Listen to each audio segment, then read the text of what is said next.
สมัยดีทุกคนมื้อนี้ก็เป็นมื้อสำคัญมื้อหนึ่งที่ได้มาร่วมประชุมในการจัดงานรับค่าตั้งวัดภูมิร่มเย็นวัดค่าตั้งแล้วก็ค่าตั้งวัดค่าตั้งเจ้าอาวาสวัดภูมิร่มเย็นเนาะในวันที่30เพราะฉะนั้นก็ได้มาร่วมประชุมปรึกษาหารือกันประกาศฟังท่านพระครูรองเจ้าคณะตำบลได้บรรยายให้ฟังเนาะมองตราตั้งวัดรวมโดยมองรักษาการเจ้าวาดก็เลยออกใหญ่ปรึกษาต่อปรึกษาหมดมาก็เลยเปลี่ยนยินอยู่แต่ที่ยินอยู่มันโปร่งแบบหนาครับมันโปร่งแบบหลับกินลงไปตรงนี้นะผมสักทุกเรามันรักมาเลยจนถึงเลยนี่คือกำหนดการที่เอาทางเปิดแจงหมดวันที่30เวลาประมาณ13 นาฬิกาเราจะมีการคือพิธีมอบปีวัดคือวัดร่มเย็นวัดภูมิร่มเย็นเย็นเราเดินสังกรเป็นวัดบ้านภูมิร่มเย็นเวียนที่ไหนนี่นะจะติดตามเดินทางจอดต้องระวังโน้วัดภูมิร่มเย็นมอบอะไรนะคือจะมอบเรียนประมาณ13 นาฬิกามอบอะไรก็มอบลอยถึงรังโมจิเกียวเรียนก็มันสลองประมาณใหญ่โดยเราชาวบ้านที่ยืนพักเราวันพุธที่ประมาณแห่นอนไปรอเลยควรจะมีการรถแห่หรือรถแห่พวกเจ้าวัดบ้านเริ่มมีขันเราดีนิยมสงสัยยืนหนึ่งเคยจะโครงการคร่าวๆเราเจ้าวัดแจ้งจะมีการแห่บนตั้งขบวนหนึ่งสักกีรไม่กีรน้องที่เป็นในการทำได้ยกแม่เราเลยจะโดยบางคนสักกีรที่บ้านในความโยนเอาของฝากทุกวันที่วันรุ่งแยกเยอะวันเกิดจากวันเลยเราเคยขาดแต่คนนักกีฬาแก่ทองก็เลยต้องตั้งขบวนนักกีฬาส่วนขบวนที่ยืนนั่งยศรับเต่านะยศรับเต่าก็โดยลำดับเป็นก็ปีอย่างติดปีติดมวยคือรับตั้งเข้ามุมเลยต่างตราต่างเลยต่างทุกเข้ามุมรถครั้งที่2อันนี้ก็เป็นรถไทยเรารักษาการเจ้าวาดมันออกใหญ่จากเมืองปีเขาชมออกใหญ่ปีคันอย่างติดอาจจะไม่คันเราเจ้าวาดทางเราใหญ่จากวัดทางอันนี้ก็แล้วที่อยู่ในพิจารณานี่คือข้าวนี่คือข้าวของการจัดขบวนเป็นขบวนมุนคุยนะก็สอบนักลาคอยเอากีรลูกกีเราไว้เนาะคือเราจะว่าพอเราไว้ที่สำคัญเรากีเราจะเอาจะว่าเก็บบัตรใหญ่นะเอาของที่มุ่ง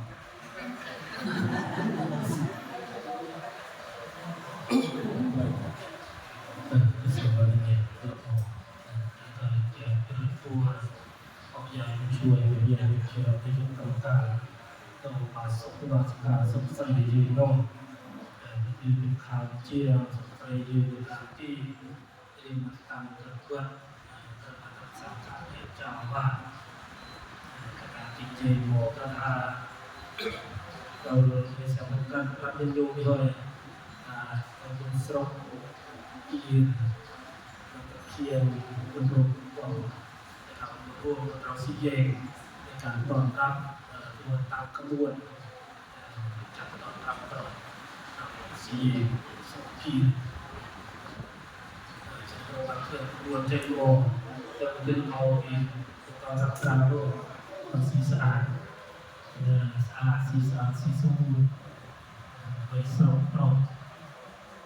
ถึงมาทางโรงเรียนอยู่โรงเรียนที่ตามกระบวนต้องรับตราเพื่อเป็นการเรียนตอนรับจะอยู่เอจงโมเพื่อวัดจงเดโมมันเหมือนผู้บ้านผู้จองในจองเชียงเรียบร้อยโดยผู้บ้านเอาเมลมาพูดเป็นตามมีส่วนช่วยส่วนช่วยยืนวันมันภาษาวันโรงเรียนที่สอนโรงเรียนคุยก็เรื่องเตะการประกาศเป็นดีก็เรื่องการรู้ตลอดมาโนธรรมดา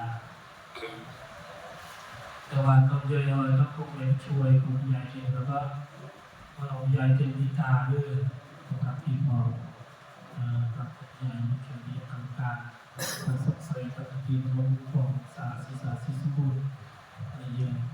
ตัวที่บ้านโอร่วมในการตีบันเทเพราะว่าเมื่อตำบลศีรษะเราอยู่ก็จะไปวัดเลยนะจุดเดียวเขาจุดเดียวเป็นธรรมดาเพราะว่าอย่างนี้เป็นตำบลที่ทุ่งตุ้งในวันลูกตาดูโดยทำเป็นเนาะแล้วลูกตาเรียนกับนักงานสายแยกด้วยเนาะรูปเรียนวัวร่วมรับดีก็เป็นตัวเลือกเตะแต่ว่าตัวเองเรียนความนะแต่เขตพื้นที่ก็เลยเยอะก็เลยนะก็สบายธรรมดาบางทีก็อาจจะเกิดรูปเกิดมีในตำบลอันตรารูมตำบลประสาทจังหวัดรูมทองมีการที่เจอในที่นี้เพราะว่าเขตพื้นที่ก็ทำแค่รู้ว่าเพราะว่าในท้องที่รับผู้นำเลยในโรงเรียนเขาไปที่เวลาในการที่ความรักเลยก็เลยเจอเราใส่บนต่างชาววัดที่ก็แสดงอะไรนั่นบนเต้กันนะเกิดเต้ดูกันเลย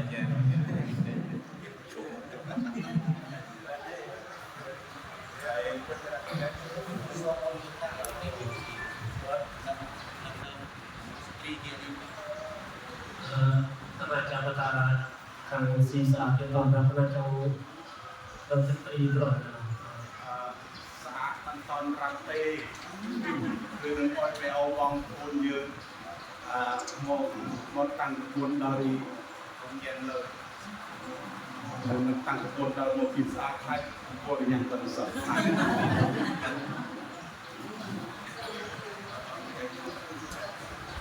เริ่มในความวงสมก็เลยดี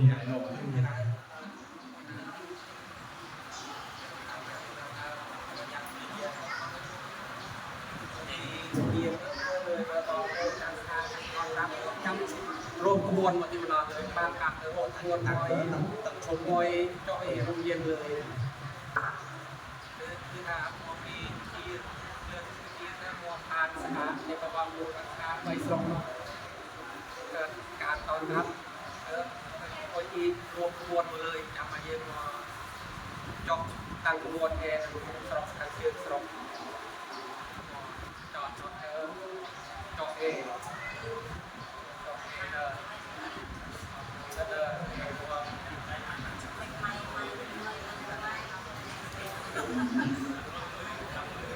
ร้อนดื้อจนต่างการส่งแจกเราอยากตอนตามที่ฝันแจกพอที่แรกจะทาพอจงพักในสลาเราตะเกียงมูอันตะเกียงแยกสอบตะเกียงก็เลยว่าขับลงประมาณราว30 นาทียืนเพื่อนวัวต่อเดวัวยืนกระทะมันชมรักษาเพื่อการชมอายุการเบาๆโอนทางสะอาดสีสมบูรณ์ จำตอนรับตรงนั้นก็ได้ครับพวกที่พวกไปตีโดยก็รวมขบวนมาตลอดเนี่ยเลยก็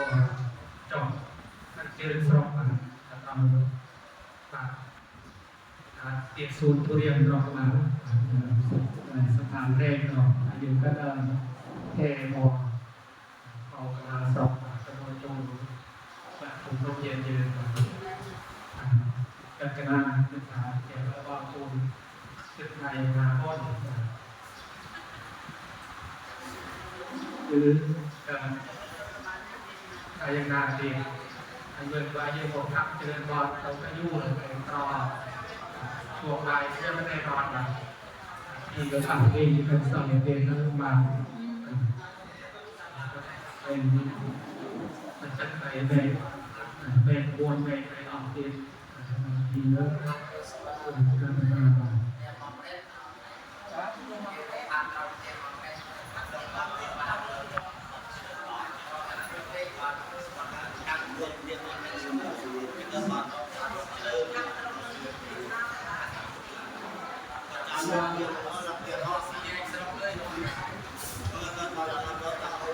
บา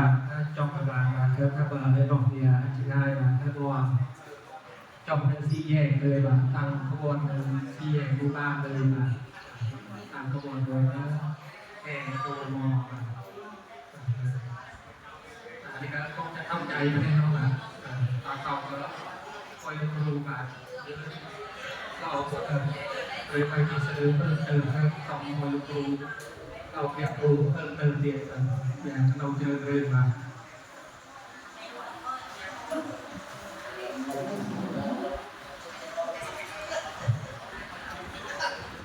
เราเพิ่มเติมเรียนสุดที่สวยครูเรียน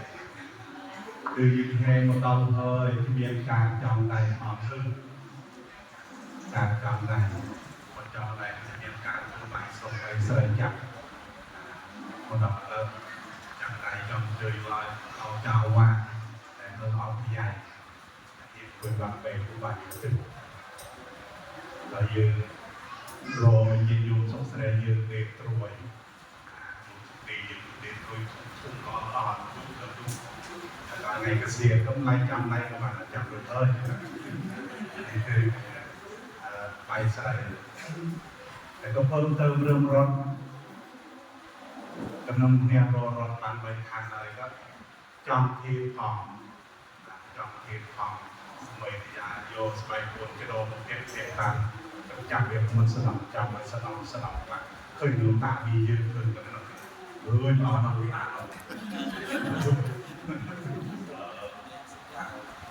พอยืนมันโยนรถเตาเจริญยืนเตาติดรถตั้งโต๊ะหมู่ส่วนรถทุ่มอะไรรถลากรถตัวนี้มันจำรับมันยืนมาที่มันลุกจบที่รถตู้ก็หลังรถแข่งเดินหนักใจท่านยากเดินคุยหมดอะไรเอาวายมาเลย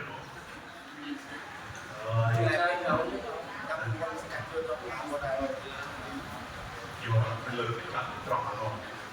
ยังจะรบประดับในตั้งตึกนี่นะ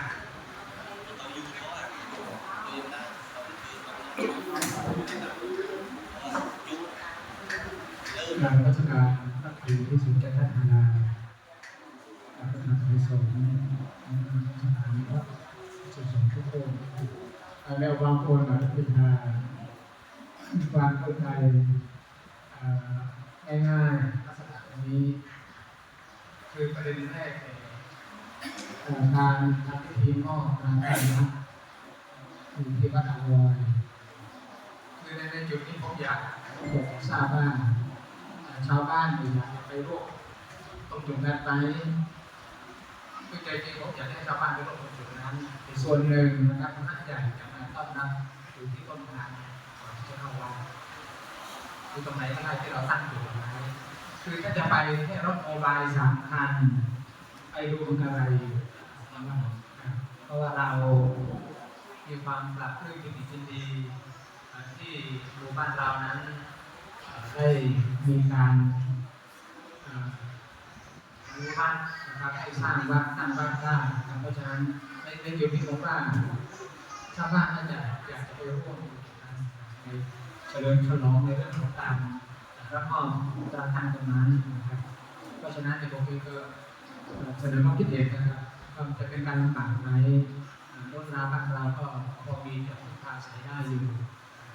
และในจุดใหญ่ก็คือในรถที่บ้านจะต้องรับในจุดนี้ก็แล้วแต่เย็นโยมสงสัยเย็นเตาพังเนี่ยนี่ก็เอาไว้เอาเราจะเย็นโยมต่างกันก็เราขอจำไหมว่ายืนเตาพังที่นี่หลับพังเนี่ยรวมแกนนอกใหญ่เนาะบริสุทธิ์นะจำได้ยังอาจารย์เป็นคนเดินเคยยืนเราเรียนประมาณ11 นาฬิกาเรารำเก่งตอนรวมเนี่ยตกลงเนี่ยวันเอาไว้ตอนเก่งกรงเนี่ยตลักกลับมาเลยเดี๋ยวเรามาตั้งขบวนนั้นคือกีรตั้งขบวนคือกีรในกระเริ่มลำรถแห่ยืนรถแห่นี่คือรถที่ประดับเพชรสำหรับลูกเนรจิตรำเลยเอาใหญ่รำเลยเอาใหญ่เพิ่มเติมอีกเคยกันเสริมชุมวาพาเอาใหญ่มาเต่าเอากำนันกิธาจังไว้เพิ่มซื้อเชิญใหญ่ในเขตตำบลทองอยู่ในจบตัวเอาใหญ่มาเลยกำนันอะไรพวก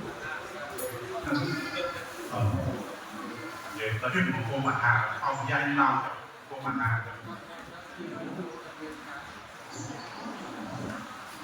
คือในความครับโกมาหาตอนร่างมันออกจุดอะไรรองนั่นคือรองคอยดูอยู่ที่เรามาโกมาเจอตัวไปหาฟอร์มหลังนี้ตัวซึ่งคุณพี่น้องเราเข้าใจนะครับว่าพระคุณเจ้าหลวงพ่อไหวนะครับท่านได้มาเป็นผู้นำทางศาสนามาเป็นพระปกครองผู้ดูแลนะครับบ้านแล้วก็หมู่บ้านเราเพราะฉะนั้นถ้าเราคือขอให้พวกเราได้ช่วยกันนะครับใครที่มีรถนะครับก็เรียกหาพี่น้องเราที่รถไปด้วยกันให้ได้เยอะๆนะครับให้ได้เยอะๆให้หลวงพ่อได้กำลังใจนะครับในส่วนที่เรา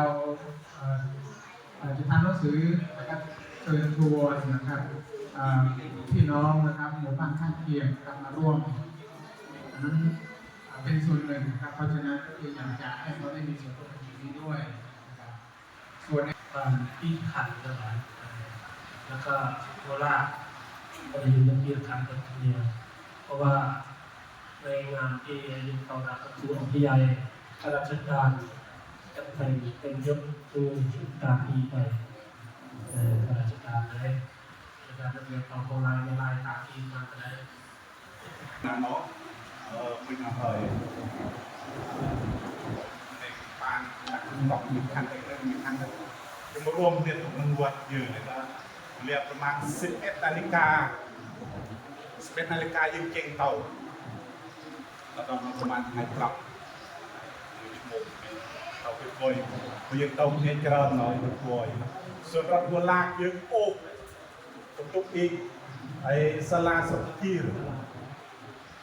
สลาเป็นน้ำสกีนะเว้ยเราต้องปิดเลยที่คุยปอดกินหมดพอยังจับตัวมันเข้าเลยไปถึงเอาที่เอารถบัวลากเพียรคันประดับเพียรตุกนังสลาสกีรส่วนรถกระบะที่ดับโต๊ะมูยืนวางเตาเอาไว้วางเตาเอาไว้ยืนจับมาตั้งควนรวมเนี่ยนึกกีรครับมันเอาลังรถเจงเอาใจลังรถปฏิมอก็ยืนชมตรังแยกไอ้เจ ទៀតเอาណាត់ចាក់ជើប្រកcòn tao miền Bắc về tao rất chọn chút tao tiếng ăn chơi chỉ đừng một thằng biên mình chọn chỉ một chạm làm chạm một chạm đi chạm các các thêm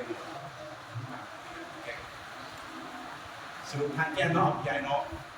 ส่วนทางวันจวดวันเสียวันชันก็เอาใหญ่ที่เจ๊เนี่ยนะสัตว์เราบางทีก็อาจทำไม่รวยมันโคตรเลย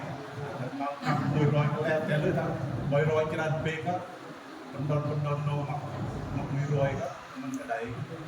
ยึดก็มันเคยจะโตเรียนที่ยืนยงมันดาวปุ๊บจำใจหรือก็รู้กันเลยทำมันcần quyết định chung đi chăm ban chào quạt sân dương làm quân dương làm không quân dương mà nó không kia tăng sala tận nó nát họ chân dương làm đây này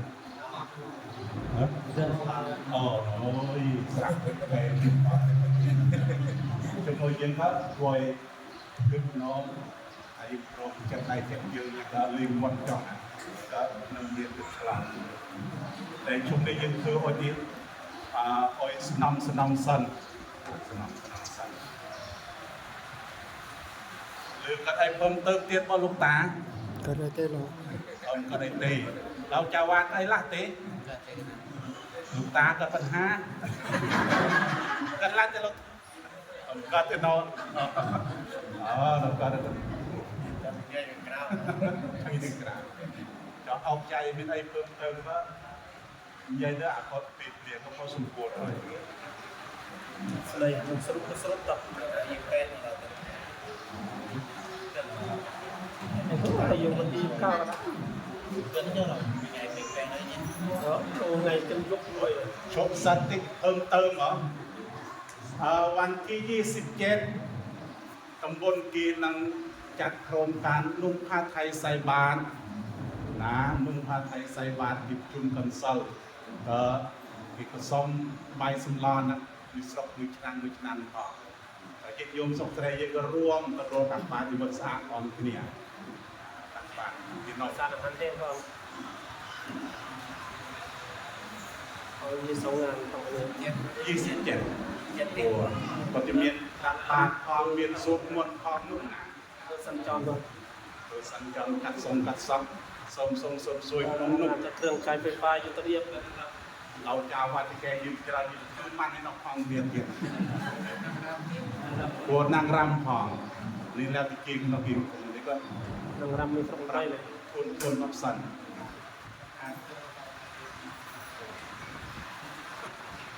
รายมันลงเย็นเลยลืมเต้นเลยอ่ะหนออย่างมันลืมเต้นตัวเลยยังไงมันคือเคยกันสักพอจำลงเย็นเขาก็เอาคงใจคือกินเลยเขาดูเต็มตักที่รู้เลยสิโ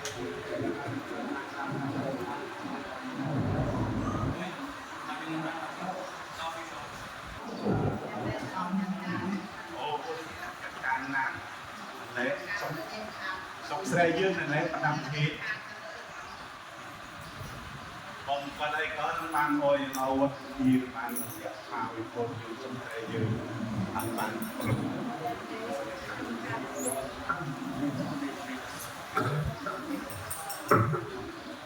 วันที่27เดือนเรารวมกับไทยไซบาร์แล้วก็จะมีของไอ้อำเภอสัญจรแล้วก็เครื่องใช้ไฟฟ้าเรื่องคัสมาภูมิต้องยื่นเหตุบาลงในกองเชียงกองส่งกระซับกินในกองโมเดลน้อยแล้วก็ขณะนี้เราคงจะจดทะเบียนการเดินทหารก็ยื่นกองเลยบัตรกระดมปืนหน่อยที่จบเราสายเลยเจ้าหน้าที่คุณพ่อบัตรเดินทะเบียนเรียบร้อย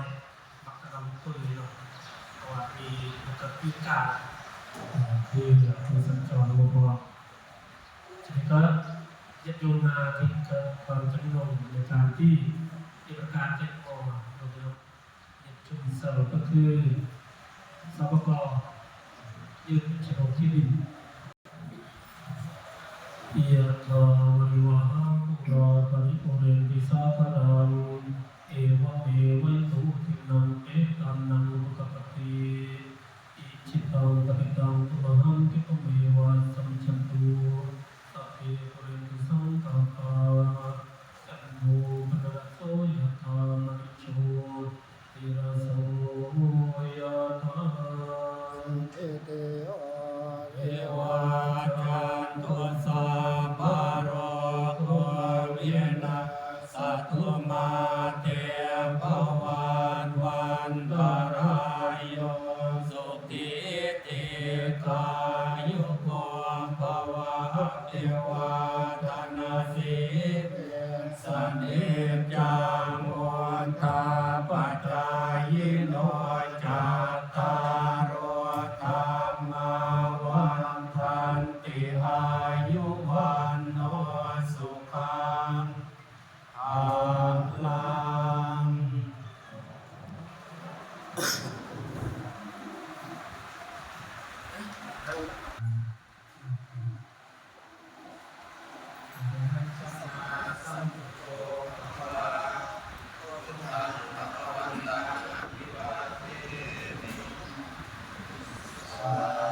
โตภะคะวะตาธัมโมธัมมังนัมสสามิสุปฏิปันโนภะคะวะโตสาวกสังโฆสังฆังนามิอาจารย์อารุณทุกข์ เรื่องการประชุมก็เสร็จสิ้นสมบูรณ์เนาะเสร็จสิ้นแล้วเรื่องประชุมที่จะไปรับตราตั้งวัดใหม่ตราตั้งวัดใหม่กับตราตั้งเจ้าอาวาสในวันที่30การประชุมก็จะตกลงกันในวันที่30ที่ไปรับตราตั้งวัดรับตราตั้งเจ้าอาวาสเพราะฉะนั้นในการประชุมก็เสร็จสิ้นลงก็ขอจบคลิปไปเพียงแค่นี้ก่อนสบายดีอยู่ดีมีแห้งกันทุกผู้ทุกคนสบายดี